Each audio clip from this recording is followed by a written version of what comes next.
നമസ്കാരം. എന്താണ് bells palsy? മുഖത്തിന്റെ ഒരു വശം കോടിപ്പോയി കണ്ണുകൾ അടയ്ക്കാനോ ചിരിക്കാനോ കഴിയാതെ വരുന്നതാണ് രോഗം.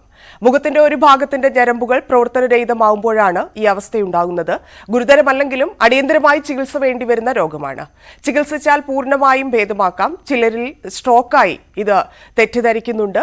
അടുത്തിടെ TV അവതാരകനായ മിഥുൻ രമേശിന് രോഗം വന്നതാണ് ഈ രോഗത്തെക്കുറിച്ചുള്ള ചർച്ചകൾ വീണ്ടും സജീവമാക്കിയത്. എന്താണ് ആ രോഗാവസ്ഥ, എങ്ങനെ ചികിത്സ തേടണം എന്നൊക്കെയുള്ള കാര്യങ്ങൾ വിശദമായി പരിശോധിക്കുകയാണ്. നമ്മളോടൊപ്പം ഡോക്ടർ ശ്യാംലാൽ ന്യൂറോ വിദഗ്ധൻ ചേരുന്നു. ഡോക്ടർ മാർത്താണ്ഡൻ പിള്ള ന്യൂറോ വിദഗ്ധനുണ്ട്. കൂടെ മനോജ് കുമാർ, സിനിമാ സീരിയൽ താരം.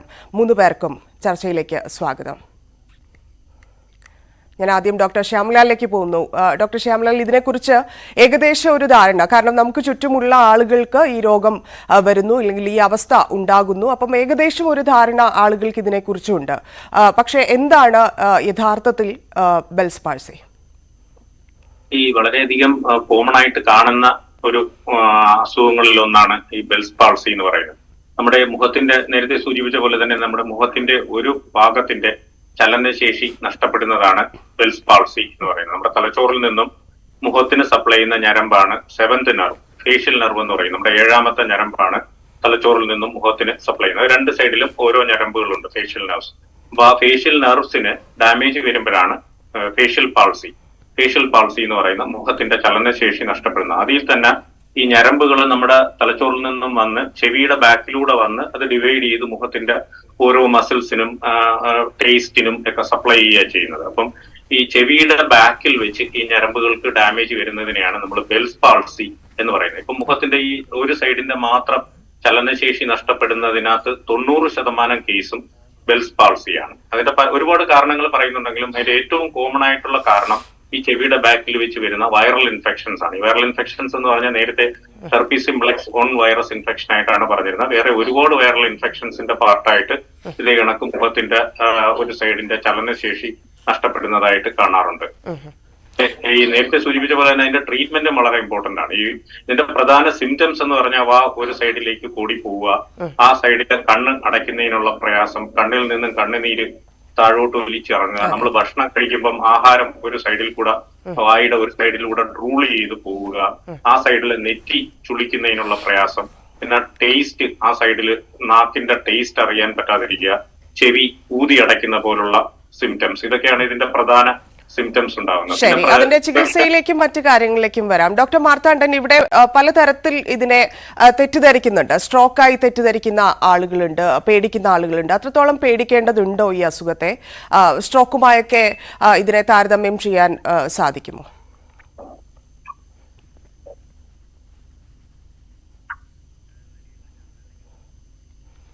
അദ്ദേഹത്തിലേക്ക് തിരിച്ചെത്താം. ഡോക്ടർ ശ്യാംലാൽ, ഞാനിതാണ് ചോദിച്ചത്, സ്ട്രോക്കുമായിട്ട് എന്തെങ്കിലും ബന്ധം? പലർക്കും അതൊരു തെറ്റിദ്ധാരണയായിട്ട് ഇപ്പോഴും സ്ട്രോക്കാണ് എന്ന തരത്തിൽ പേടിക്കുന്ന ആളുകളുണ്ട്, ഇല്ലെങ്കിൽ തെറ്റിദ്ധരിക്കുന്ന ആളുകളൊക്കെ ഉണ്ട്. അത്തരത്തിലൊരു ബന്ധമുണ്ടോ? ഇല്ല. ഈ ബെൽസ് പാൾസി എന്ന് പറയുന്നതും പക്ഷാഘാതം, സ്ട്രോക്ക് അഥവാ പക്ഷാഘാതവും തമ്മിൽ യാതൊരു ബന്ധവുമില്ല. ഞാൻ ഈ പറഞ്ഞ കണക്ക് മുഖത്തിന്റെ ഒരു സൈഡിന്റെ ചലനശേഷി നഷ്ടപ്പെടുന്നതിന് നമ്മൾ ഫേഷ്യൽ പാൾസി എന്നാ പറയും. ഫേഷ്യൽ പാൾസി, മുഖത്തിന്റെ ചലനശേഷി നഷ്ടപ്പെടുക. അതിൽ 90% ഈ ബെൽസ് പാൾസി കൊണ്ടുണ്ടാകുന്നതാണ്. വേറെ ഒരു 10% വേറെ പല കാരണങ്ങളാൽ ഉണ്ടാകാം. അതിലൊരു കാരണം സ്ട്രോക്കും ആവാം. ഇപ്പൊ നമ്മുടെ തലച്ചോറില് പോൺസ് എന്ന് പറയുന്ന ഏരിയയിൽ നിന്നാണ് ഈ 7ാമത്തെ ഞരമ്പ് തുടങ്ങുന്നത്. അപ്പൊ പോൺസിൽ നിന്ന് വന്ന് വെളിയിലേക്ക് ഇറങ്ങി അത് തലയോട്ടിക്കുള്ളിലൂടെ സഞ്ചരിച്ച് ചെവിയുടെ ബാക്കിലുള്ള ഓപ്പണിംഗ് വഴി മുഖത്തിലേക്ക് വന്ന് അത് മുഖത്തിലുള്ള ഓരോ മസിൽസുകൾക്കും ടേസ്റ്റിനും എല്ലാം സപ്ലൈ ചെയ്യുക ചെയ്യുന്നത്. അപ്പം ഈ ഞരമ്പിന്റെ ഒറിജിൻ പോൺസിലാണ്. അപ്പൊ പോൺസിൽ ചെറുതായിട്ട് രക്തോട്ടക്കുറവോ അല്ലെങ്കിൽ രക്തം കട്ടപിടിക്കുകയോ അല്ലെങ്കിൽ പോൺസിൽ വേറെ മുഴകളോ കട്ടികളോ ഒക്കെ വരികയൊക്കെ ചെയ്താലും മുഖത്തിന്റെ ഒരു സൈഡിന്റെ ചലനശേഷി മാത്രമായിട്ട് നഷ്ടപ്പെടാം. അത് സ്ട്രോക്ക് ആയിട്ടാണ് കൺസിഡർ ചെയ്യുന്നത്. അപ്പൊ ഞാൻ നേരത്തെ സൂചിപ്പിച്ചല്ലോ, 90% ബെൽസ് പാൾസി ആണെങ്കിലും ഈ 10% വേറെ പല കാരണങ്ങളാൽ വരാം. അപ്പൊ നമ്മള് ഈ ഒരു ഡോക്ടറിനെ, ഈ പേഷ്യന്റ്, നമ്മളിത് സാധാരണ OP-യിൽ ട്രീറ്റ് ചെയ്യുന്ന ഒരു പ്രോബ്ലമാണ്. ഈ ഒരു പേഷ്യന്റിനെ നമ്മൾ യൂഷ്വലി അഡ്മിറ്റ് ചെയ്യണമെന്ന് യാതൊരു നിർബന്ധവും ഇല്ല. ബെൽസ് പാൾസി ആണ് നമ്മൾ ഡയഗ്നോസ് ചെയ്യുന്നതെങ്കിൽ അവർക്ക് സ്കാൻ എടുക്കേണ്ട ആവശ്യവുമില്ല. പക്ഷെ ചില എറ്റിപ്പിക്കൽ ഫീച്ചേഴ്സ് ഉണ്ട് ഈ പേഷ്യൻസ് പ്രസന്റ് ചെയ്യുമ്പോൾ.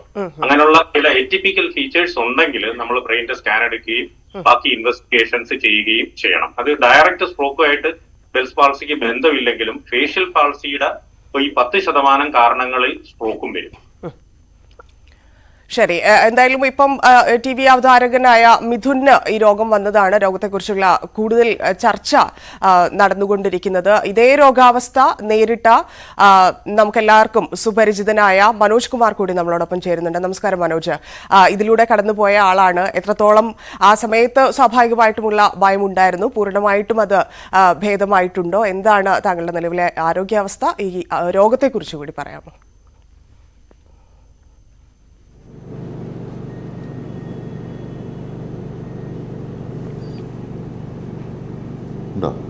ഹലോ, കേൾക്കാമോ ശ്രീ മനോജ്?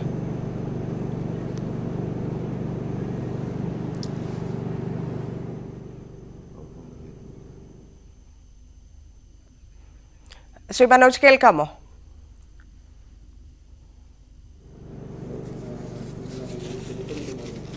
അദ്ദേഹത്തിലേക്ക് തിരിച്ചു വരാം. ഡോക്ടർ ശ്യാംലാൽ, എന്തൊക്കെ സിംറ്റംസ് ആണ്? ഇപ്പം നമുക്ക് നേരത്തെ എന്തെങ്കിലും ലക്ഷണങ്ങൾ ഉണ്ടാകാറുണ്ടോ? ഏതെങ്കിലും തരത്തിൽ നമുക്ക് ഇതറിയാൻ സാധിക്കുമോ? ഇല്ല, ഞാൻ നേരത്തെ സൂചിപ്പിച്ച പോലെ തന്നെ ഈ ബെൽസ് പാൾസി ആണ് ഉദ്ദേശിക്കുന്നതെങ്കിൽ നമ്മുടെ ചെവിയുടെ ബാക്കിൽ ഒരു പെയിൻ ഉണ്ടാവാറുണ്ട് സാധാരണ. പിന്നെ ചിലര് ഒരുപാട് തണുപ്പിനെ എക്സ്പോസ് ചെയ്യുമ്പോൾ ഇത് കോമൺ ആയിട്ട് വരുന്നതായിട്ടും കാണാറുണ്ട്. അതിനുശേഷം ഒരു സൈഡിലേക്ക് കൂടി പോവുക, പിന്നെ ഈ ആഹാരം ഇറക്കുമ്പം ആ ഇടത് സൈഡിൽ ഏത് സൈഡിലാണോ കൂടുന്നത് ആ സൈഡിൽ കൂടെ വെള്ളം വെളിയിലേക്ക് പോവുക, പിന്നെ നമ്മളുടെ ടേസ്റ്റ് ആ സൈഡിൽ അറിയാൻ പറ്റാതിരിക്കുക, കണ്ണടയ്ക്കാനുള്ള പ്രയാസം, ആ സൈഡിലെ കണ്ണടയില്ല, കണ്ണിൽ നിന്ന് കണ്ണുനീര് ധാരാളമായി വരുന്ന കണക്കുണ്ടാവും, ചെവി ഊതി അടയ്ക്കും. ഇതെല്ലാം ഇതിന്റെ കോമൺ ആയിട്ടുള്ള സിംറ്റംസ് ആയിട്ട് ബെൽസ് പാൾസിയുടേതായിട്ട് പറയുന്നത്. ശരി, ഞാൻ താങ്കളിലേക്ക് വരാം. ഞാൻ നേരത്തെ പറഞ്ഞതുപോലെ ഈ അവസ്ഥയിലൂടെ കടന്നുപോയ ശ്രീ മനോജ് കുമാർ കൂടി നമ്മളോടൊപ്പം ചേരുന്നുണ്ട്. ശ്രീ മനോജ് കുമാർ, ഈ അവസ്ഥയിൽ താങ്കൾ കടന്നുപോയിട്ടുണ്ട്. ഇപ്പൊ പൂർണ്ണമായിട്ടും അത് ഭേദമായിട്ടുണ്ടോ? എന്തൊക്കെ പ്രശ്നങ്ങളാണ് ഇപ്പോഴും നേരിടുന്നത്? എങ്ങനെയായിരുന്നു ആ ദിവസങ്ങൾ? നമസ്കാരം. എനിക്കൊരു വർഷം മുമ്പാണ് ഇത് വന്നത്. ഒരു വർഷം മുമ്പ്. അപ്പോൾ അത് അന്ന് തലേ ദിവസം രാത്രി ഞാനൊരു ചെറിയ ഫംഗ്ഷൻ നിൽക്കുമ്പോൾ എനിക്കിത് ഈ ഇടതുവശത്ത് മീശയുടെ ഒക്കെ ഈ ഭാഗത്തായിട്ട് എന്തോ അത് വേദനയല്ല, മരവിപ്പല്ല, എന്തോ ഒരു വ്യതിയാനം ഫീൽ ചെയ്യണു. എന്താ നമുക്ക് പറയാൻ പറ്റാത്ത രീതിയിൽ.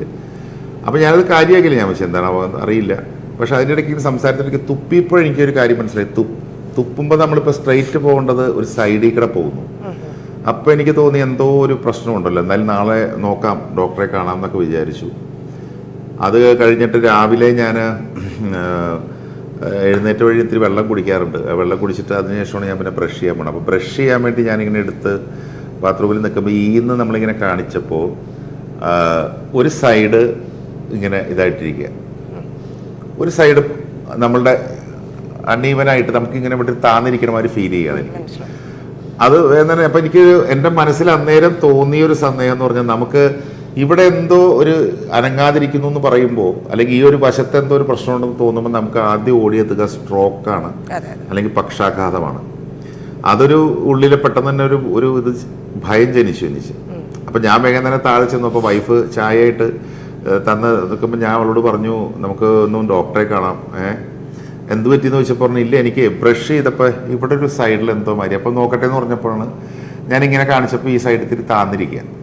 അപ്പം അവള് പറഞ്ഞത് ശരിയാണല്ലോ എന്ന് പറഞ്ഞിട്ട് അപ്പം തന്നെ എൻ്റെ കുഞ്ഞച്ഛനുണ്ട്, അച്ഛൻ്റെ അനിയൻ, ഡാഡിയുടെ അനിയൻ ഡോക്ടറാണ്, ഡോക്ടർ പ്രസന്നകുമാർ, നോർത്ത് പറവൂര്. അദ്ദേഹത്തെ അപ്പം തന്നെ വിളിച്ച് അദ്ദേഹം പറഞ്ഞു വീഡിയോ കോളിൽ വീഡിയോ കോളിൽ വിളിച്ചിട്ട് എന്നോട് ഇങ്ങനെ ചോദിച്ചു, ഇങ്ങനെ കണ്ണ് മേപ്പോട്ടാക്കുക, ഇങ്ങനെ കുറേ കാര്യങ്ങൾ പറഞ്ഞു, ഇങ്ങനെയാക്കുക ചിരി ഇത് കാണിച്ചു. പിന്നെ ശരീരത്തിന് എന്തെങ്കിലും മരവിപ്പ് വേദനയുണ്ടോ, തലയ്ക്ക് എന്തെങ്കിലും ഇതുണ്ടോ എന്നൊക്കെ ചോദിച്ചപ്പോൾ അതൊന്നുമില്ല, എനിക്ക് ഇത് മാത്രമേ ഉള്ളൂ, ചെറിയ രീതിയിലുള്ളൂ. അപ്പോൾ തന്നെ കുഞ്ഞച്ഛൻ പറഞ്ഞു, കുഴപ്പമില്ല, നീ ടെൻഷൻ അടിക്കേണ്ട, ഇത് ബെൽസ് പാൾസി ആണെന്ന് അപ്പം തന്നെ പുള്ളി പറഞ്ഞു ആ വീഡിയോ കോളിൽ കൂടെ തന്നെ. കാരണം എനിക്കൊരു 3-4 കേസ് ഇതുപോലെ എല്ലാ മാസവും വരാറുള്ളതാണ്. അതിലൊന്നും ടെൻഷൻ അടിക്കേണ്ട ആവശ്യമില്ല, മറ്റേ സ്ട്രോക്ക് ആയിട്ടൊന്നും ഇതിന് കണക്ഷൻ ഒന്നുമില്ല. എന്തായാലും നീ ഒന്ന് ഹോസ്പിറ്റലിൽ പോയേക്ക്, ഒന്ന് ജസ്റ്റ് ഒന്ന് ഒരു MRI സ്കാൻ എടുത്തേക്കാൻ പറഞ്ഞു. അങ്ങനെ ഞാൻ വൈറ്റിലുള്ള വെൽകെയർ ഹോസ്പിറ്റലിൽ പോയി ഒരു MRI സ്കാൻ എടുത്തു. പക്ഷേ ഒന്നും കുഴപ്പമുണ്ടായില്ല. അവരും പറഞ്ഞു, ഡോക്ടറും പറഞ്ഞു ബെൽസ് പാൾസിയാണ്. അപ്പോൾ 2 ആഴ്ചത്തെ ഒരു സ്റ്റിറോയിഡ് ടാബ്ലറ്റ് അത്രേ ഉള്ള അതിൻ്റെ ഒരു ട്രീറ്റ്മെൻറ്റ് തന്നെ മാറിക്കോളും. പിന്നെ എന്തെങ്കിലും നമുക്ക് ഇവിടെ സ്റ്റിമുലേഷൻ വേണം, ഇങ്ങനെ ഒരു ഇലക്ട്രിക്കിൻ്റെ ഇത് തന്നിട്ടേ, അതൊരു ഒരാഴ്ച പോയിട്ട് ഞാൻ ചെയ്തു. അപ്പോൾ ശരിക്കും പറഞ്ഞാൽ നമ്മൾ അന്നേരം ടെൻഷൻ അടിച്ച് പോകുന്ന ഒരു കാര്യമാണ് ഈ മറ്റേത് സ്ട്രോക്ക് ആണെന്ന് ആലോചിച്ചിട്ട്. അതുപോലെ നമുക്ക് വലിയ പരിചയമില്ലാത്തൊരു അവസ്ഥയും കൂടിയാണ്. ഇപ്പം മിഥുന്റെ കേസൊക്കെ വരുമ്പോഴും ഇല്ലെങ്കിൽ താങ്കളുടെ തന്നെ ഈ ഒരു പ്രശ്നം വരുമ്പോഴാണ് കൂടുതൽ നമുക്ക് ഇതിനെക്കുറിച്ചുള്ള ഒരു ധാരണ, ഇല്ലെങ്കിൽ ഇങ്ങനെ ഒരു സംഭവത്തെക്കുറിച്ച് നമ്മൾ കൂടുതൽ ഗൂഗിൾ സെർച്ച് ചെയ്യുന്നത് പോലും അങ്ങനെ നമുക്ക് പരിചയമുള്ള ആളുകൾക്ക് വരുമ്പോഴാണ്. അതിനുശേഷം ഇപ്പൊ 2 ആഴ്ചത്തെ ആ സ്റ്റെറോയിഡ് ട്രീറ്റ്മെന്റ് ഉൾപ്പെടെയുള്ള കാര്യങ്ങൾ ചെയ്തു, അതിനുശേഷം ട്രീറ്റ്മെന്റ് കണ്ടിന്യൂ ചെയ്യേണ്ടി വന്നിട്ടുണ്ടോ? വേറെന്തെങ്കിലും ബുദ്ധിമുട്ട് ഇപ്പോൾ 1 വർഷത്തിന് ശേഷം താങ്കൾ അനുഭവിക്കുന്നുണ്ടോ? എനിക്ക് വേറെ പ്രശ്നങ്ങളൊന്നുമില്ല. ഞാൻ ഈ 2 ആഴ്ചത്തെ അത്രേ ഉള്ളൂ അതിൻ്റെ ട്രീറ്റ്മെൻറ്റ്. ആ മെഡിസിൻ കഴിക്കുക, പിന്നെ നമ്മളൊരു ഒരാഴ്ച മിനിമമെങ്കിലും നമുക്കൊരു അവിടെ ഈ ഇലക്ട്രിക്കിൻ്റെ ഇത് വെച്ചിട്ടേ നമ്മുടെ ഈ ഇതായിട്ട് കിടക്കുന്ന ആ ഒരു നെർവുകളൊക്കെ ഒന്ന് സ്റ്റിമുലേറ്റ് ചെയ്യാന്ന് പറയും. അത്രേ ഉള്ളൂ, അല്ലാണ്ട് വേറൊന്നുമില്ല. അപ്പോൾ ഇതിൻ്റെ ഇടയ്ക്ക് ഒരു സംഭവം എന്ന് വെച്ചാൽ ഞാനിതെൻ്റെ യൂട്യൂബ് ചാനലിൽ ഇട്ടു. മനൂസ് വിഷൻ എന്ന് പറഞ്ഞ എൻ്റെ ഒരു യൂട്യൂബ് ചാനലിൽ ഞാൻ ഈ ഒരു സംഭവം ഇട്ടു.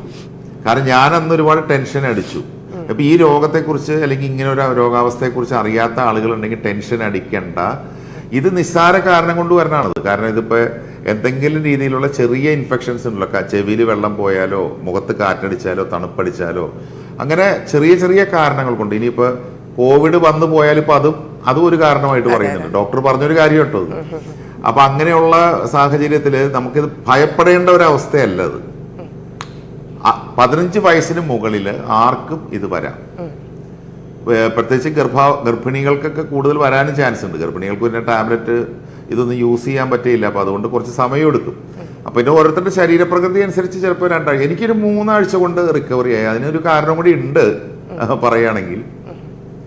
ഞാൻ ഈ ഒരു വീഡിയോ ഇട്ടപ്പോൾ അത് ഭയങ്കര വൈറലായി. അതൊരു 2 മില്യൻ്റെ അടുത്തൊക്കെ ആളുകൾ കണ്ടു. അത് ഒരുപാട് പേർക്ക് അത് ഇൻഫോർമേറ്റീവായിട്ട് തോന്നി. അപ്പോൾ ഈ വീഡിയോ കണ്ടിട്ട് എൻ്റെ ഒരു സുഹൃത്ത് ഷാമോൻ എന്ന് പറഞ്ഞ സുഹൃത്താണ് എൻ്റെ അടുത്ത്. അയാളുടെ സുഹൃത്ത് വന്നിട്ട് പറഞ്ഞു ഇങ്ങനെ ഒരു സ്പെഷ്യൽ ഈ ഞരമ്പിൻ്റെ ഒക്കെ ഇങ്ങനെ നോക്കുന്ന ഒരാളുണ്ട്, കൈകൊണ്ട് ഇത് ക്ലിയർ ചെയ്യുന്ന ഒരാളുണ്ട്. ഡോക്ടർ സംഗീത് എന്നാണ് അദ്ദേഹത്തിൻ്റെ പേര്. ചാലക്കുടി പോട്ട ആശ്രമത്തിൻ്റെ ഓപ്പോസിറ്റാണ്. അവിടെ പോയൊന്ന് നമുക്കൊന്ന് കാണിക്കാമെന്ന് പറഞ്ഞു. അപ്പോൾ ഈ സെർബൽ പാൾസി ബെൽസ് പാൾസിക്കൊക്കെ അദ്ദേഹം അത് ചെയ്യാറുണ്ട്. അങ്ങനെ ഞാൻ അന്ന് തന്നെ അവരെന്നെ കൊണ്ടുപോയി കാണിച്ചു. 2 ദിവസം അദ്ദേഹം കൈകൊണ്ട് മാത്രം, വേറെ മെഡിസിൻ ഒന്നുമില്ല, അത് ചെയ്തു. പക്ഷെ എനിക്ക് നല്ലൊരു മാറ്റം അതിനുശേഷം ഫീൽ ചെയ്തു എൻ്റെ മുഖത്തിന്. പെട്ടെന്ന് മാറി. ഒരു 3 ആഴ്ച കൂടെ എടുത്തില്ല എനിക്ക്. ശരിക്കും പറഞ്ഞാൽ ചിലപ്പോൾ 2-3 മാസം എടുത്തവരൊക്കെ ഉണ്ട്. എന്നാലും താങ്കളുടെ ഈ ഒരു കാര്യം ഒരുപാട് പേർക്ക് അത് ഉപകാരമാകുമെന്ന് പ്രതീക്ഷിക്കാം. ഞാൻ താങ്കളിലേക്ക് വരാം. ഡോക്ടർ ശ്യാംലാൽ, ന്യൂറോ വിദഗ്ധൻ, നമ്മളോടൊപ്പം ചേരുന്നുണ്ട്. ഡോക്ടർ ശ്യാംലാൽ, ഇതിപ്പം മനോജിന്റെ ആ എക്സ്പീരിയൻസ് നമുക്കറിയാം. ഇപ്പം നമ്മളോട് ഇന്ന് മിഥുൻ കഴിഞ്ഞ ദിവസം ഇട്ട വീഡിയോയിൽ നിന്നും അങ്ങനെ ഇത് അനുഭവിച്ചിട്ടുള്ള ആളുകൾ പറയുന്നത് കൊണ്ട് തന്നെ ആളുകൾക്ക് കുറച്ചുകൂടി ഇതിനെക്കുറിച്ചുള്ള ബോധമുണ്ട്, ഇല്ലെങ്കിൽ എന്താണ് ഇത് എന്നൊക്കെ അറിയാം. പക്ഷേ ഇത് മറ്റെന്തെങ്കിലും അസുഖങ്ങൾക്ക് കാരണമാവുന്നുണ്ടോ, ഇല്ലെങ്കിൽ ഭാവിയിൽ വേറെന്തെങ്കിലും ബുദ്ധിമുട്ടുകൾക്ക് കാരണമാവുന്നുണ്ടോ? ഇത് വീണ്ടും വരാനുള്ള സാധ്യത അത് എത്രത്തോളമാണ്? ഈ ഞാൻ നേരത്തെ സൂചിപ്പിച്ച പോലെ ഇപ്പം മറ്റേ മനോജ് സൂചിപ്പിച്ച പോലെ തന്നെ അദ്ദേഹത്തിന്റെ അനുഭവം അദ്ദേഹം പറയുന്നുണ്ടായിരുന്നു. ഈ ബെൽസ് പാൾസി എന്ന് പറയുന്നത് ഒരു സയന്റിഫിക്കലി പ്രൂവൺ കണ്ടീഷനാണ്. അപ്പൊ അതിന് അതിന്റേതായ ഒരു ട്രീറ്റ്മെന്റ് പ്രോട്ടോകോൾ ഉണ്ട്. നമ്മൾ ഇന്റർനാഷണലി ഫോളോ ചെയ്യുന്ന ഒരു പ്രോട്ടോകോൾ ഉണ്ട്. നമ്മളൊരു 7 to 10 ഡേയ്സ് അതിനകത്ത് സ്റ്റീറോയിഡ്സ് കഴിക്കും. പിന്നെ അതിന്റെ കാരണം വേറെ എന്തെങ്കിലും വൈറൽ ഇൻഫെക്ഷൻസ് ആണെങ്കിൽ മാത്രം അത് ട്രീറ്റ് ചെയ്താൽ മതി എന്നുള്ളതാണ്. പിന്നെ അതിന്റെ ഒരു ട്രീറ്റ്മെന്റ് എന്ന് പറഞ്ഞാൽ ഫിസിയോതെറാപ്പി ഇതിന്റെ കൂടെ ചെയ്യും. പ്രോപ്പർ ആയിട്ടുള്ള physiotherapy, sometimes some electrical stimulations കൊടുക്കുമ്പോൾ അത് കംപ്ലീറ്റ് ആയിട്ട് മാറും. ഇതിപ്പം അദ്ദേഹം സൂചിപ്പിച്ചതിനകത്ത് ഏതോ ഒരു വൈദ്യനെ കണ്ടു, അപ്പൊ അദ്ദേഹം ഇത് ചെയ്തു. അത് അദ്ദേഹത്തിന്റെ ഒരു ഇംപ്രഷനാണ്. നമ്മൾ അതിന് പ്ലാസിബോ എഫക്ട്സ് എന്നാ പറയുന്നത്. നമ്മളിതിപ്പോ എന്ത് ചെയ്താലും ഇല്ലെങ്കിലും ഈ കറക്റ്റ് മെഡിക്കേഷൻസും ഈ ഫിസിയോതെറാപ്പിയും അങ്ങനെ ഒരു ട്രീറ്റ്മെന്റ് ഇതിൽ ന്യൂറോ വിഭാഗത്തിലില്ലേ, ഈ നെർവുമായിട്ട് ബന്ധപ്പെട്ടുള്ള ഇല്ല.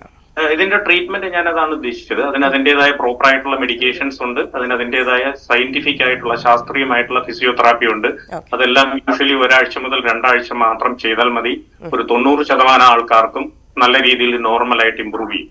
ഒരു ചെറിയ 10% ആൾക്കാർക്ക് നേരത്തെ സൂചിപ്പിച്ച പോലെ ഇതിന്റേതായ കോംപ്ലിക്കേഷൻസ് ഉണ്ടാവും. കോംപ്ലിക്കേഷൻസ് വളരെ രസകരമായ. അത് ഏതൊക്കെ ആളുകളിലാണ്? ഇപ്പം മനോജിന്റെ കേസ് പറയുമ്പോൾ അദ്ദേഹത്തിന്റെ ഇപ്പം 2 ആഴ്ച കൊണ്ട് അത്രയും വ്യത്യാസമുണ്ടായി, പക്ഷെ ഒരുപാട് പേർക്ക് മാസങ്ങൾ എടുക്കാറുണ്ടെന്ന് പറയാം. അത് ഏതൊക്കെ കേസസ് ആണ്, എങ്ങനെയുള്ള ആളുകളിലാണ് സമയം കൂടുതൽ? പ്രായമായതിന് അതിന്റേതായ ഒരു പ്രോഗ്നോസ്റ്റിക് ഇൻഡിക്കേറ്റേഴ്സ് ഉണ്ട്. അപ്പൊ ചില ആൾക്കാരിൽ ഇത് കംപ്ലീറ്റ് ആയിട്ട് റിക്കവറി ചെയ്യാറില്ല. ആ റിക്കവറി മോശമാകുന്ന ആൾക്കാരെന്ന് പറയുന്നത് കംപ്ലീറ്റ് ആയിട്ട് ഫേഷ്യൽ പൾസി വരിക, ടേസ്റ്റ് പോവുക, പ്രായം വളരെയധികം കൂടിയിട്ടുള്ള ആൾക്കാര്, അതേപോലെ തന്നെ ഈ ഡയബറ്റീസ് ഉള്ള ആൾക്കാർ, ഡയബറ്റീസ് ഒക്കെയാണ് ഇതിന്റെ പ്രോഗ്നോസ്റ്റിക് ഇൻഡിക്കേറ്റേഴ്സ്, ഡയബറ്റീസ്, വളരെ പ്രായം കൂടുതലായിട്ടുള്ള ആൾക്കാർ, കംപ്ലീറ്റ് ആയിട്ട് ഫേഷ്യൽ പാൾസി വന്നിട്ടുള്ളവര്, ടേസ്റ്റ് പോയിട്ടുള്ളവര്, ഇങ്ങനെയുള്ള ആൾക്കാർക്ക് ഇതിന്റെ റിക്കവറി യൂഷ്വലി പാർഷ്യൽ റിക്കവറിയെ കിട്ടത്തുള്ളൂ, എസ്പെഷ്യലി ഡയബറ്റീസ് അങ്ങനെയുള്ള. പിന്നെ നമ്മൾ ഇതിന്റെ റെക്കമെൻഡേഷൻ അമേരിക്കൻ അക്കാഡമി ഓഫ് ന്യൂറോളജിയാണ് ഇതിന്റെ റെക്കമെൻഡേഷൻസ് ഉള്ളത്. അതിനകത്ത് നമ്മൾ ഈ മെഡിക്കേഷൻസ് 72 മണിക്കൂറിനകം സ്റ്റാർട്ട് ചെയ്യണം എന്നാണ് ഏറ്റവും ഇമ്പോർട്ടന്റ് ആയിട്ടുള്ളത്. 72 മണിക്കൂറിനകം സ്റ്റാർട്ട് ചെയ്താൽ അതിന്റെ റിക്കവറി ഫാസ്റ്റ് ആയിട്ട് കിട്ടാൻ ചാൻസ് ഉണ്ട്. അപ്പം 7 to 10 days medications with physiotherapy മാത്രമേ ഇതിന്റെ ട്രീറ്റ്മെന്റ് ആയിട്ട് ആവശ്യമുള്ളൂ. പിന്നെ ഇത് ഒട്ടും പേടിക്കാനുള്ളതല്ല. ബെൽസ് പാൾസി ആണെന്നുള്ളത് പക്ഷേ കൺഫേം ചെയ്യണം. ഞാൻ നേരത്തെ സൂചിപ്പിച്ച പോലെ തന്നെ വാ കൂടുമ്പോഴത്തേക്ക് ഇത് ബെൽസ് പാൾസി എന്ന് പറഞ്ഞ് ഒരിക്കലും ഇരിക്കരുത്. നമ്മളിത് ആയിരക്കണക്കിന് വരെ നമ്മൾ കാണുന്നതാണ്. അതിൽ ചിലപ്പോൾ അത് സ്ട്രോക്കിന്റെ പാർട്ട് ആവാം. അപ്പൊ നമ്മൾ അത് സ്ട്രോക്ക് ആണോ അതോ ബെൽസ് പാൾസി ആണോ എന്നുള്ളത് ഒരു വിദഗ്ധനായ ഇതിനെ നിസ്സാരമായിട്ട് എടുക്കാനും പാടില്ല എന്നുള്ളതാണ്. ഒരിക്കലും അതിന് ഞാൻ ഇതിലൂടെ പറയാൻ ഉദ്ദേശിക്കുന്ന ഏറ്റവും ഇമ്പോർട്ടന്റ് ആയിട്ടുള്ള മെസ്സേജും അത് തന്നെയാണ്. നമ്മുടെ ഒരാളുടെ വാ കൂടിപ്പോവുകയാണെങ്കിൽ അതൊരു ബെൽസ് പാൾസി ആണെന്ന് നിങ്ങൾ സ്വയം ഒരിക്കലും തീരുമാനിക്കരുത്. കാര്യം എന്ന് വെച്ചാൽ അതൊരു സ്ട്രോക്ക് ആവാം. സ്ട്രോക്ക് ആണെങ്കിൽ അതിനകത്ത് ടൈം വളരെ ഇമ്പോർട്ടന്റ് ആണ്. എത്രയും നേരത്തെ എത്തിയെങ്കിൽ മാത്രമേ നമുക്കതിന് ചികിത്സ കൊടുക്കാൻ പറ്റൂ. അപ്പം വിദഗ്ധനായ ഒരു ഡോക്ടറെ കണ്ടിട്ട് അദ്ദേഹത്തിന്റെ ഒപ്പീനിയൻ അനുസരിച്ച് മാത്രമേ അത് ബെൽസ് പാൾസി ആണോ സ്ട്രോക്ക് ആണോ എന്താണെന്ന് തീരുമാനിക്കാവൂ. അല്ലാതെ വാ കൂടുമ്പം ഇത് ബെൽസ് പാൾസി ആണെന്ന് പറഞ്ഞ് ഒരു കാരണവശാലും ഒരു പ്രേക്ഷകരും ഒരാളും ഇരിക്കാൻ പാടില്ല എന്നുള്ളതാണ് എന്റെ വിനീതമായ അഭ്യർത്ഥന. ശരി, നമുക്ക് ബെൽസ് പാൾസിയെ കുറിച്ച് കൂടുതൽ കാര്യങ്ങൾ അറിയാം. മനോജിന്റെ അനുഭവങ്ങൾ കൂടുതൽ ചോദിച്ചറിയാം ഇടവേളയ്ക്ക് ശേഷം. ബെൽസ് പാൾസിയെ കുറിച്ചാണ് പറയുന്നത്. ശ്രീ മനോജ്, താങ്കൾക്ക് ഇതിന് ശേഷം ഇപ്പൊ സ്വാഭാവികമായിട്ടും കരിയറിൽ ഒരു ചെറിയ ബ്രേക്ക് ഉണ്ടായിട്ടുണ്ടാവും. അതിനുശേഷം കൂടുതൽ ആരോഗ്യത്തിലും കൂടുതൽ ശ്രദ്ധിക്കുന്ന ഒരു പോയിന്റ് ആയിരുന്നിരിക്കാം ഈ ഒരു അവസ്ഥയിൽ നിന്ന് ഉണ്ടായിരിക്കുന്നത്. അതിനുശേഷം ശ്രദ്ധിച്ചിട്ടുള്ള കാര്യങ്ങൾ, ഇല്ലെങ്കിൽ ഇപ്പോഴും കുറച്ചുകൂടി ആരോഗ്യത്തിലാണെങ്കിലും മറ്റു കാര്യങ്ങളാണെങ്കിലും കൂടുതലായിട്ട് ശ്രദ്ധിക്കുന്ന കാര്യങ്ങൾ എന്തൊക്കെയാണ് ഡോക്ടേഴ്സ് അഡ്വൈസ് ചെയ്തതിന്റെ അപ്പുറത്തേക്ക്?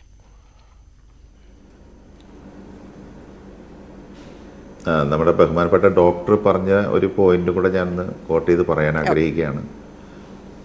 അദ്ദേഹം പറഞ്ഞത് വളരെ കറക്റ്റാണ്. നമ്മളിങ്ങനെ ഒരു വീഡിയോകളും കാര്യങ്ങളൊക്കെ വരുമ്പോഴും ഒരു മുഖത്ത് ഇങ്ങനെ ഒരു കോടൽ വന്നു കഴിഞ്ഞാൽ ഉടനെ നമ്മൾ ഡിക്ലെയർ ചെയ്യരുത് സ്വയം ബെൽസ് പാൾസി ആണെന്ന്. തീർച്ചയായിട്ടും ഡോക്ടറെ പോയി കാണണം. കണ്ടതിന് ശേഷം ആ ഡോക്ടർ പറയുന്നതാണ് അല്ലേ നമ്മൾ എടുക്കേണ്ടത്. അപ്പം ഞാനും ഈ പറഞ്ഞ ഒരു ഹോസ്പിറ്റലിൽ പോയി MRI സ്കാനൊക്കെ എടുത്തു. തലയുടെയൊക്കെ MRI സ്കാനൊക്കെ എടുത്തതിന് ശേഷമാണ് നമ്മളത് ഡോക്ടർ കൺഫേം ചെയ്തത്. അപ്പോൾ അത് തീർച്ചയായിട്ടും എല്ലാവരും ചെയ്യേണ്ട ഒരു കാര്യം തന്നെയാണ്. ഡോക്ടർ പറഞ്ഞത് വളരെ കൃത്യമായിട്ട്. നമ്മളല്ലാണ്ട് നമ്മൾ സ്വയം ചികിത്സ നടത്താനോ സ്വയം തീരുമാനങ്ങൾ എടുക്കാനോ നിൽക്കരുത് ഒരു രോഗത്തിൽ. അത് വളരെ കൃത്യമാണ്. പിന്നെ അദ്ദേഹം പറഞ്ഞ ഒരു വൈദ്യനല്ല, അദ്ദേഹം ഇതിൻ്റെ ഈ നെർവിൻ്റെ ഒരു സ്പെഷ്യലിസ്റ്റ് ആയിട്ടുള്ള ഒരാളാണ് അദ്ദേഹം. ഈ വൈദ്യം എന്ന് പറഞ്ഞാൽ നമ്മൾ ഈ നാട്ടുവൈദ്യം പോലത്തെ ആളല്ല. കൈകൊണ്ട് മാത്രം അത് ഇപ്പം സെറിബ്രൽ പാൾസി അടക്കമുള്ള പല ഇതും അദ്ദേഹം അതിനുശേഷം ഒരുപാട് പേരുടെ മാറ്റിയെടുത്തിട്ടുള്ളൊരു വിദഗ്ധനായിട്ടുള്ളൊരു വ്യക്തിയാണ്. അവിടെ ഇപ്പം ശരിക്കും പറഞ്ഞാൽ ഒരു ബുക്കിങ്ങിന് പോലും 3 മാസം 4 മാസം വെയിറ്റ് ചെയ്യേണ്ട അവസ്ഥ എല്ലാവർക്കും. അങ്ങനെയാണ് അവിടുത്തെ ഒരു കാര്യങ്ങൾ. അപ്പം ഞാനത് പറഞ്ഞു വരുന്നതുകൊണ്ടല്ലേ നമ്മളിപ്പോൾ ഈ പറഞ്ഞില്ലേ, ഇപ്പം നമ്മൾ ഇതിനെക്കുറിച്ച് കൂടുതൽ അറിഞ്ഞു കഴിഞ്ഞപ്പോൾ ഇതിപ്പോൾ ഞാൻ പറഞ്ഞല്ലോ, ഇതിപ്പോൾ ഞാൻ അതിനുശേഷം നടൻ സിദ്ദിഖയുടെ മകൻ്റെ കല്യാണത്തിന് പോയപ്പോൾ ആ റിസപ്ഷന് ഒരുപാട് ആർട്ടിസ്റ്റുകൾ, എല്ലാവർക്കും എൻ്റെ കാര്യങ്ങൾ അറിയായിരുന്നു. അപ്പോൾ പലരും എൻ്റെ അടുത്ത് അവർക്കൊക്കെ വന്നു പോയ കാര്യങ്ങളൊക്കെ എൻ്റെ അടുത്ത് പറഞ്ഞു പേഴ്സണലായിട്ട്. അവർക്കൊക്കെ വന്നു പോയിട്ടുണ്ട്. ഇങ്ങനെ പലർക്കും ഭൂരിഭാഗം പേർക്കും വന്നു പോയിക്കുന്ന ഒരു അസുഖമാണ്. പക്ഷെ ആരും അത് പുറത്ത് പറയില്ല. പിന്നെ നമ്മൾ ഈ മുഖമാണെന്നുള്ളത്, നമ്മുടെ മുഖം കൊണ്ടുള്ള നമ്മളിപ്പോൾ ഈ പെർഫോം ഒക്കെ ചെയ്യുന്നത്. അപ്പോൾ എല്ലാവരെയും സംബന്ധിച്ചിട്ട് അതൊരു ടെൻഷൻ ഉണ്ടാവുമല്ലോ അപ്പോൾ മുഖം വെച്ച്. അല്ലാണ്ട് നമുക്കിപ്പോൾ അതുകൊണ്ട് ഇതിപ്പോൾ ശാരീരികമായിട്ട് പ്രത്യേകിച്ച് ഇതിപ്പോൾ ഞാൻ പറഞ്ഞു ഇങ്ങനെ ഒരു ചെറിയ സംഭവം, പക്ഷേ ഒരു ഭീകരത നമുക്ക് ഫീൽ ചെയ്യും മുഖത്ത്, അത്രേ ഉള്ളൂ. അതാണ് എനിക്ക് കിട്ടിയ ഈ ഡോക്ടർമാരിൽ നിന്ന് കിട്ടിയ ഒരു കാര്യം അറിവെന്ന് പറഞ്ഞാൽ അതാണ്. അല്ലാണ്ട് എനിക്കിതിനെക്കുറിച്ച് അറിവൊന്നുമില്ല. ഞാൻ അറിയുന്നത് തന്നെ അതിന് വന്നതിന് ശേഷമാണ്. ഓക്കെ ഡോക്ടർ, നമുക്കൊരു പ്രേക്ഷകൻ കൂടി ചേരുന്നുണ്ട്. അദ്ദേഹത്തിന് ഇതിനെക്കുറിച്ചുള്ളൊരു സംശയം ചോദിക്കാനാണ്. ഡോക്ടറോട് ചോദിച്ചോളൂ. താങ്കൾ എന്താണ് പേര്? എന്റെ പേര് ചന്ദ്രനാണ്, കാഞ്ഞങ്ങാടിനാണ് വിളിക്കുന്നത്. ഓക്കെ, ഡോക്ടറോട് ചോദിച്ചോളൂ. പിന്നെ ഇത് ഒരു പ്രാവശ്യം വന്നാൽ പിന്നെയും വരാൻ സാധ്യതയുണ്ടോ? ഈ ബെൽസ് പാൾസി 70% 7% പേർക്ക് റെക്കറൻസ് ഉണ്ടാവാം എന്നുള്ളതാണ് സ്റ്റാറ്റിസ്റ്റിക്സ്, അക്സെപ്റ്റഡ് സ്റ്റാറ്റിസ്റ്റിക്സ്. 7% റെക്കറൻസിനുള്ള ചാൻസ് ഉണ്ട്. പക്ഷെ അത് വളരെ റേറാ. 93% വരാൻ ചാൻസ് ഇല്ല എന്നാണ് ഇന്ന് നമുക്ക് മനസ്സിലാക്കേണ്ടത്. അല്ല, എനിക്കിത് ഒരു പ്രാവശ്യം വന്നതാണ്, അതുകൊണ്ട് ഞാൻ 93% വരാൻ ചാൻസ് ഇല്ല. ഇതാണ് ഇന്റർനാഷണൽ സ്റ്റാറ്റിസ്റ്റിക്സ്. അത് ശരി. എനിക്കിത് വന്നിട്ട് പെട്ടെന്ന് തന്നെ ഒരു 2 ആഴ്ചത്തെ മരുന്ന് കഴിച്ച പാട് അത് പൂർണ്ണ സുഖമായിരുന്നു. പിന്നെ കുറച്ച് തെറാപ്പിയൊക്കെ ചെയ്തിട്ടാകുമ്പോ അത് ക്ലിയർ ആയിരുന്നു. അത് ആദ്യം നിങ്ങൾ പറഞ്ഞ മാതിരി പേടിച്ചതാ, പെട്ടെന്ന് സ്ട്രോക്കാണ് വന്നതെന്ന് വിചാരിച്ചിട്ട് പേടിച്ചതാ. പക്ഷെ അപ്പൊ തന്നെ MRI എടുത്തിട്ട് അവിടെ കൊടുത്തിട്ടാകുമ്പോ ഡോക്ടർക്ക് മനസ്സിലായി നാട്ടിലെ CV ജയരാജൻ ഡോക്ടർ നല്ല ഡോക്ടറാണ്. അതുകൊണ്ട് പെട്ടെന്ന് തന്നെ അത് ശരിയാക്കി. 2 ആഴ്ചത്തെ മരുന്നില്ല. പക്ഷെ പേടിക്കാനില്ലാന്ന് തോന്നുന്നു. മറ്റേ ആ നടൻ അല്ല, ഇവരുടെ പേരെന്താണ് പെർഫോമറെ പേര് എനിക്ക് എത്ര നിങ്ങളെ കഴിഞ്ഞ ദിവസം ഈ അവസ്ഥ വന്നത് മിഥുൻ. മിഥുൻ, ഞാൻ അയാളുടെ ഫാനാണ്. ഒരു പ്രശ്നമൊന്നുമില്ല, അത് പെട്ടെന്ന് മാറുന്നല്ലേ അല്ലേ, അങ്ങനെ പേടിക്കാനൊന്നുമില്ല അല്ലേ. ശരി ശരി ഡോക്ടർ, സ്വാഭാവികമായിട്ടും എല്ലാവർക്കും ഉള്ള ഒരു സംശയമായിരുന്നു അത്, വീണ്ടും ഇത് വരുമോ എന്നുള്ളത്.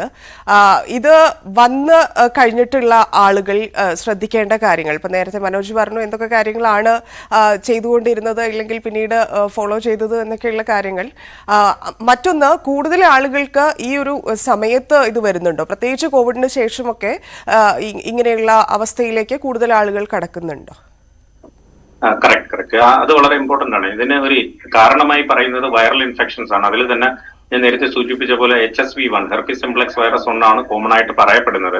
അതേപോലെ തന്നെ എനി വൈറൽ ഇൻഫെക്ഷൻസ് എപ്പിഡമിക്സ് വരുമ്പോൾ, എസ്പെഷ്യലി കോവിഡ്, നേരത്തെ സൂചിപ്പിച്ച പോലെ കോവിഡ് വന്ന സമയത്ത് ഒരുപാട് പേർക്ക് ഈ ഫേഷ്യൽ പാൾസി പോലെ വരാറുണ്ടായിരുന്നു. വേറെ വൈറൽ എപ്പിഡമിക്സ് വരുമ്പോഴും എല്ലാം ഇത് കണക്ക് കാണാറുണ്ട്. അപ്പം വൈറൽ ഇൻഫെക്ഷൻസിന്റെ സീസൺസിൽ ഇത് കൂടുതലായിട്ട് കാണാറുണ്ട്. പിന്നെ ഇത് വന്നാല് ഞാൻ നേരത്തെ സൂചിപ്പിച്ച പോലെ ആ ഒരു 10 days ട്രീറ്റ്മെന്റും ഒരു 2 weeks ഫിസിയോതെറാപ്പിയേ ഉള്ളൂ. ഇത് ഏത് ഏജ് ഗ്രൂപ്പിലും വരാം, ഏത് ഏജ് ഗ്രൂപ്പ് വേണമെങ്കിലും വരാം. നമ്മൾ നല്ല ആരോഗ്യമുള്ള ചെറുപ്പക്കാരിൽ വേണമെങ്കിൽ വരാവുന്ന ഒരു അസുഖമാണ്. അപ്പൊ അതിന് ശേഷം പ്രത്യേകിച്ച് ഒരു ചികിത്സകളോ അല്ലെങ്കിൽ അതിനാവശ്യമായ പ്രിക്കോഷൻസോ യാതൊന്നും ആവശ്യമില്ല. അത് ആർക്ക് വേണമെങ്കിലും വരാവുന്ന ഒരു പ്രോബ്ലമാണ്. അതിന് ആ ഒരു 2 ആഴ്ച കഴിഞ്ഞ് വേറെ പ്രത്യേകിച്ച് നമ്മൾ ശ്രദ്ധിക്കേണ്ട കാര്യങ്ങളൊന്നുമില്ല. പിന്നെ ഇതിന്റെ കോംപ്ലിക്കേഷൻസ് നേരത്തെ ചോദിച്ചിരുന്നു. അതിലാണ് ഞാൻ ഈ പറഞ്ഞ ചിലർക്ക് ഉണ്ടാകുന്ന കോംപ്ലിക്കേഷൻസ് വളരെ രസകരമായ കോംപ്ലിക്കേഷൻസ് ആണ്. അതായത് ചിലർക്ക് നമുക്ക് സലൈവേഷൻ വരുമ്പം കരച്ചിൽ വരും, കണ്ണുനീര് വരും. അതിന് നമ്മൾ ക്രോക്കഡൈൽ ടിയേഴ്സ് എന്നാ പറയുന്നത്, മുതലക്കണ്ണീർ നമ്മൾ കാണാറുണ്ട്. അതേപോലെ തന്നെ ഈ നമ്മള് വേറെയും കുറെ ഇത് കണക്കുള്ള പ്രോബ്ലംസ് വരാറുണ്ട്. മുഖം സ്വെറ്റി, നമ്മൾക്ക് സലൈവേഷൻ വരുമ്പം മുഖം സ്വെറ്റി, ഈ ബെൽസ് പാൾസി വന്ന് റിക്കവർ ചെയ്യുന്ന ആൾക്കാർക്ക് അതിന് ഫ്രീ സിൻഡ്രം എന്നൊക്കെ പറയും. അങ്ങനെ ഒരുപാട് രസകരമായ കോംപ്ലിക്കേഷൻസ് ഇതിന്റെ പാർട്ടായിട്ട് വരാം. അതായത് നമ്മൾ വാ തുറന്ന് ഭക്ഷണം കഴിക്കുമ്പോൾ കണ്ണുനീര് വരിക എന്ന് പറയുമ്പോൾ ദാറ്റ്സ് കോൾഡ് ക്രോക്കഡൈൽ ടിയേഴ്സ്. അപ്പൊ ഇതെല്ലാം ഈ ബെൽസ് പാൾസിയുടെ കോംപ്ലിക്കേഷൻസ് ആയിട്ട് റെയറായിട്ട് കാണുന്ന ഇതാണ്. ശരി, ശ്രീ മനോജ്, മിഥുന്റെ കഴിഞ്ഞ ദിവസം വീഡിയോ നമ്മൾ എല്ലാവരും കണ്ടു. അദ്ദേഹത്തിന്റെ ഇത് പെട്ടെന്ന് തന്നെ താങ്കൾ പറഞ്ഞതുപോലെ 2 ആഴ്ചയിൽ തന്നെ ഭേദമായി വീണ്ടും സ്റ്റേജിലേക്ക് എത്തട്ടെ എന്ന് ആഗ്രഹിക്കുന്നു. മിഥുനോട് സംസാരിച്ചിരുന്നോ? മറ്റൊന്ന്, എന്തൊക്കെയാണ് പ്രേക്ഷകരോട് താങ്കൾക്ക് പറയാനുള്ളത്? ഞാൻ ഇന്നലെ ഷൂട്ടിലായിരുന്നു. ഞാൻ ഷൂട്ടിങ്ങിന്റെ കുറച്ച് തിരക്കായതുകൊണ്ടും മിഥുൻ അതിൻ്റെ ഇടയ്ക്ക് ഞാൻ ട്രൈ ചെയ്തിരുന്നു, പക്ഷെ എനിക്ക് കിട്ടിയില്ല. മെസ്സേജ് അയച്ചിരുന്നു, അതിനും മറുപടി കിട്ടിയില്ല. അപ്പോൾ ശരിക്കും മിഥുൻ ശരിക്കും പറഞ്ഞാൽ വേറെ കുഴപ്പമൊന്നുമില്ല. ഞാൻ വേറെ ആൾ മുഖാന്തരം അറിഞ്ഞു, വേറെ പ്രശ്നങ്ങളൊന്നുമില്ല. ഇപ്പോൾ അനന്തപുരി ഹോസ്പിറ്റലിലുണ്ട്, വേറെ കുഴപ്പമൊന്നുമില്ലെന്ന് പറഞ്ഞു. ഇതിൽ ടെൻഷൻ അടിക്കേണ്ട ഒരു കാര്യങ്ങളില്ല. അത് ഞാൻ അവനോട് പറയാൻ വേണ്ടിയിട്ടാണ് സത്യത്തിൽ വിളിച്ചത്. നമുക്കിത് വന്നതിൻ്റെ ഒരു അനുഭവം ഉള്ളതുകൊണ്ട്. പിന്നെ ഈ പറഞ്ഞ മാതിരി ഡോക്ടർ പറഞ്ഞതുപോലെ ഈ കോവിഡ് അറിയാതെ, നമ്മളിപ്പോൾ ഈ കോവിഡ് പ്രത്യക്ഷത്തിൽ വരണമെന്നില്ല, അകത്ത് വന്നു പോയ ആളുകളൊക്കെ ഉണ്ടാവും. എനിക്ക് സത്യം പറഞ്ഞാൽ ഇതുവരെ കോവിഡ് വന്നിട്ടില്ല, പ്രത്യക്ഷത്തിൽ വന്നിട്ടില്ല. ഇനി അകത്തങ്ങാൻ വന്ന് പോയിട്ടുണ്ടോ എന്ന് എനിക്കറിയില്ല. ചിലപ്പോൾ അങ്ങനെയുള്ള സാഹചര്യങ്ങളിലും ഇത് വരാമെന്ന് പറയുന്നുണ്ട്. അങ്ങനെ പല റീസൺസാണ് ഇതിൻ്റെ അകത്തുള്ളത്. പിന്നെ നമ്മളെപ്പോഴും ശ്രദ്ധിക്കേണ്ട ഒരു കാര്യം, നമ്മൾ ഈ കാറിലൊക്കെ യാത്ര ചെയ്യുമ്പോൾ ഞാൻ എപ്പോഴും ശ്രദ്ധിച്ചിട്ടുണ്ട്, ഈ ഫ്രണ്ട് സീറ്റിലിരിക്കുന്ന ഡ്രൈവർ, ഫ്രണ്ട് സീറ്റിലിരിക്കുന്നവരുടെ ഈ AC നമ്മുടെ മുഖത്തേക്ക് ഇങ്ങനെ ശക്തമായിട്ട് അടിക്കും. ഇതിൻ്റെ തണുത്ത കാറ്റ് ഇല്ലേ, അത് മുഖത്തേക്ക് ഡയറക്റ്റ് അടിക്കുന്നത് ഭയങ്കര അപകടമാണത്. അതുപോലെ ശരിക്കും നമ്മൾ ഈ റൂമിൽ കിടക്കുമ്പോഴും നമ്മളുടെ തലയിലേക്കും മുഖത്തേക്കൊക്കെ AC-യുടെ ഇത് ഡയറക്റ്റ് അടിക്കുന്നതും ഒരു അപകടകരമെന്ന് വെച്ചാൽ ഇതൊക്കെ വരാൻ സാധ്യത കാര്യങ്ങളാണ്. ഇതൊക്കെ നമുക്ക് കിട്ടിയ അറിവുകളാണ്, എൻ്റെ അറിവുകളല്ല, പലരിൽ നിന്ന് കിട്ടിയ അറിവുകളാണ് ഞാൻ ഈ പറയുന്നത്. മനസ്സിലായി. ഭയപ്പെടേണ്ട, പക്ഷെ നമ്മളൊരു ജാഗ്രത പുലർത്താൻ. നന്ദി താങ്കളുടെ അനുഭവം പങ്കുവച്ചതിന്. Thank you. നന്ദി ഡോക്ടർ ശ്യാംലാൽ, സംശയങ്ങൾക്ക് മറുപടി നൽകിയതിന്. പൂർണ്ണമാവുന്നു. നമസ്കാരം.